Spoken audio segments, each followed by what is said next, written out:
जिसकी वजह से ये पीलापन की समस्या आएगी आएगी। अब आपने कितना अच्छा खाद दिया, इससे कोई मतलब नहीं। कितना ही ताजा गोबर का खोल दीजिए, इससे भी कोई मतलब नहीं। तेज सर्दी और घना कोहरा, इन दोनों के बाद एक कंडीशन आती है, जीवाणुवीय गतिविधि, जीवाणुओं की गति जो है वो कम हो जाती है, माइनस में चलती है। और आपको एक बात पता है कि हमारे यहाँ जो भी कच्चा माल है उसको भोजन बनाने का काम कौन करता है? हलवाई करता है। और हलवाई कौन है? जीवाणु। यदि इन जीवाणुओं की गतिविधि न्यून होती जाएगी तो भोजन बनेगा क्या? और इस भोजन की प्रोसेस को हम बोलते हैं खनिजीकरण, मिनरलाइजेशन। तो ये काम होगा क्या? नहीं होगा। तो ये काम नहीं होगा तो पौधे में पोषक तत्व उपलब्ध होंगे क्या? भाई आपने कितना ही कच्चा माल, ट्रॉलियों में ट्रॉलियां भरती, लेकिन हलवाई नहीं है तो जीवन कहां से बनेगा?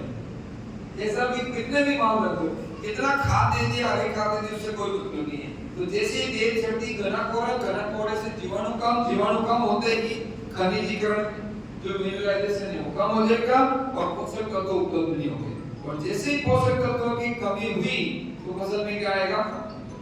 पीलापन आएगा। और जगह जगह, जैसे मेरा ये एक खेत है, तो इस खेत में एक पेड़ यहाँ बन गया, एक पेड़ यहाँ बन गया, एक पेड़ यहाँ बन गया, ऐसे अलग अलग चकते नजर आएंगे पीला पीला।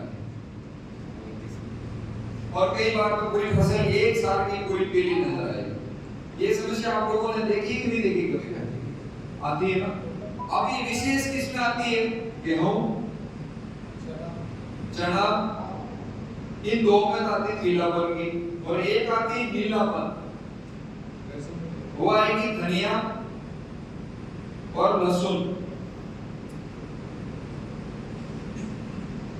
अब ये समझना है ये पीलापन कहां पर आएगा? जैसे मेरा एक पौधा है, इस पौधे में ये पत्तियां चल रही है, ये पत्तियों में नीचे की पत्तियां पीली पड़ेगी। कब? सर्दियों में। ये समस्या 100% जीवाणु की वजह से है, कोई दिक्कत नहीं है। लेकिन कई बार हमारे किसान भाई लगे के फकीर हो जाते हैं कि अच्छा 100% पीलापन मतलब सर्दी का प्रकोप है, कोई दिक्कत नहीं। तो हम ही निवेदन करते हैं कि इस पेड़ को उखाड़िए, उखाड़ कर इसकी जड़ भी देखिए, कहीं जड़ गलन की समस्या तो नहीं आ गई। ये 1% चांस होता है कि कहीं वो जड़ गलन की समस्या है क्या, लेकिन 1% भी ये कई बार नहीं आती है। तो 100% किसकी कमी है? पोषक तत्वों की कमी है। अब इसकी पूर्ति करने के लिए हम लोग बहुत आसान नुस्खा लिख रहा हूं, आप लोग लिख लीजिए।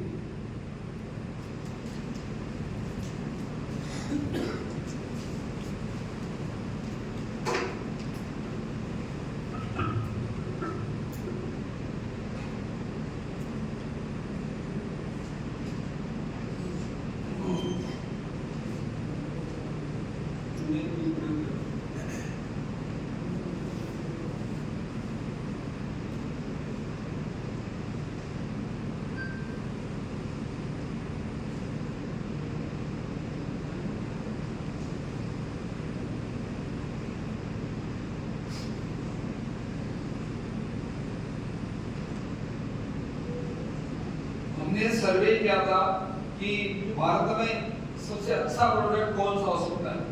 5,000 रुपए लीटर का, 10,000 रुपए लीटर का, 15,000 रुपए लीटर का। और मैं आपको एक चीज बताता हूँ, एक प्रोडक्ट हमारे पास में ऐसा भी आया जिसकी रेट 2.5 लाख रुपए किलो से शुरू होती है और 8 लाख पर जाती है 1 किलो की।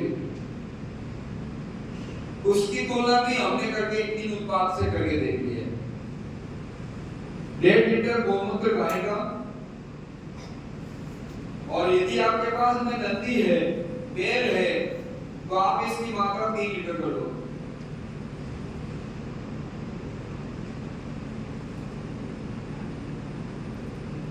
ताकि नर गोवंश का भी उपयोग हो जाए। 1.5 लीटर गोमूत्र, 2 ट्यूब चूने। अब यदि आप चूने की ट्यूब है क्या किसके पास? वैसे मैंने मंगाई, ये ट्यूब आपको फोटो में दिख रही है ना, फोटो में जो ट्यूब दिख रही है ना, ये 2 ट्यूब डालते हैं, कोई दिक्कत नहीं। ये 6 ग्राम की आती है और एक 12 ग्राम की भी आती है। हमारे को बड़ी वाली लेनी है, जो अपनी बीच वाली अंगुली है ना, सबसे बड़ी अंगुली उसके जितनी, ठीक है। तो आपको बड़ी, ये जो बड़ी अंगुली है ना, इससे बड़ी वाली आती है वो ले लीजिए। खाने वाला चूना 5 तंबाकू में खाने वाला, ठीक है। अभी शर्म के मारे लोग निकाल नहीं रहे, नहीं यहाँ ढेर हो जाएगा। हमारे पॉलिथीन में बिकता है। हाँ, मैं आ रहा हूँ उसके ऊपर, सभी का बता दूंगा। सबसे पहला ये 2 ट्यूब चूना और 1.5 लीटर गौमूत्र, इन दोनों को घोलना और छिड़कना। हाँ, अब आपको लग रहा है कि मेरे समझ में नहीं बैठ रहा है माप तोल का मामला कि मात्रा कितनी, तो इसमें से आप चाय वाले 4 चम्मच ले लो और के बढ़िया ऊपर जैसे मेरे चम्मच है तो इसको ऊपर इतना भर लो। और ये कितने लेने? 4 चम्मच चूना, ठीक है साहब। क्योंकि ये 4 चम्मच हमने इसलिए बोले कि कई जगह बाल्टी आती छोटी छोटी, एक तरफ तो जरदार एक तरफ दबा होता है ना, स्टील की आती है, वो बड़ा सामने रखते हैं बड़ा शानदार तरीके से, तो उस तरफ चलता है, एक तरफ चलता है चूना। तो आपको कोई भी चूना मिले, कितने लेना? 4 चम्मच चाय वाले, लेकिन बढ़िया भर के लेना है, इतना नहीं, ये नहीं लेना है आपको, कम से कम ऊपर के भर के पूरा डब्बा बना के लेना। ये 1.5 लीटर गौमूत्र 2 ट्यूब चूना, ये आप 13.5 लीटर वाले पानी के साथ में डालेंगे तो ये 15 लीटर का घोल हो जाएगा।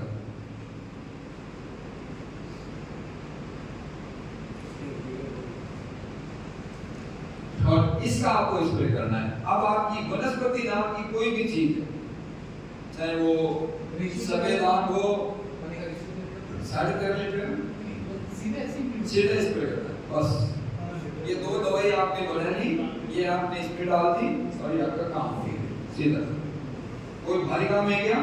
हो सकता है कि नहीं हो सकता है? आसान से ये नहीं बताता हूँ आपको। जैविक खेती में और रासायनिक खेती में 2 फर्क है। रासायनिक खेती में टंकी फिक्स होती है कि 1 बीघा में इतनी टंकी छिड़कनी, रासायनिक खेती में ये सब है, लेकिन जैविक में फिक्स नहीं है। जिसने बढ़िया खाद दी है उसकी फसल की बढ़वार अच्छी है, फूट पाट बढ़िया है, पत्ते चौड़े हैं, तो उसमें आपकी 3 टन की जगह 5 टन भी डालनी पड़ सकती है, क्योंकि हमें सारे पौधों को न लाना। लेकिन जहाँ पे जिसने खाली खाद की जगह नाश्ता ना करा के खाली सुगंध दिया उसको कि ले सूंघ ले थोड़ा सा खाद, तो उसकी फसल कितनी रहेगी? इतनी सी। उसको वो 4 टन की छिड़क देगा तो क्या होगा? जल जाएगा। तो यहाँ ध्यान क्या रखना है कि हमारी फसल बढ़िया है तो पूरा नलाना है उसको, तो 4 टन की भी काम आ सकती है। जहाँ फसल छोटी है वो टंकी इंसान की करनी पड़ेगी। तो यहाँ टंकी फिक्स नहीं है, टंकी का सेटलमेंट स्वयं को बनाना पड़ेगा, मात्रा ये आपको देखनी है, ठीक है। अब कुछ लोग कहते हैं साहब हमने जैसे मैं ही हूँ आपके सामने, मेरे जीवन में जर्दा नहीं सका, तो मेरे को तो नफरत है जर्दा और चूने दोनों से, मैं एक ट्यूब क्यों हाथ में लूं? ऐसे कई सारे सज्जन लोग मिलेंगे आपको, तो उनके लिए क्या करना? तो आपको 30 किलोग्राम चूना आप लोग लिख लीजिए,